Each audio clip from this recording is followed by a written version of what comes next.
প্রায় ৯ মাস বন্ধ থাকার পর ১ নভেম্বর থেকে পর্যটকদের জন্য পুনরায় উন্মুক্ত হলো প্রবাল দ্বীপ সেন্ট মার্টিন।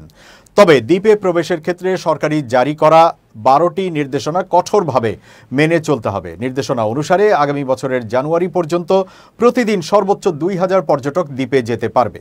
কক্সবাজারের অতিরিক্ত জেলা ম্যাজিস্ট্রেট মোহাম্মদ শাহিদুল আলম জানিয়েছেন, সেন্ট মার্টিনের জীববৈচিত্র্য রক্ষায় জেলা প্রশাসন এসব নিয়ম বাস্তবায়ন করবে।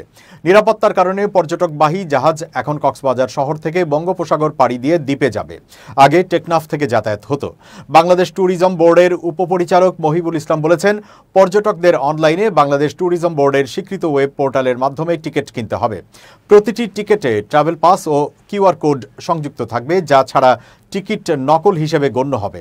সরকারের এই পদক্ষেপের মাধ্যমে দ্বীপের পরিবেশ ও প্রতিবেশ রক্ষা করা হচ্ছে।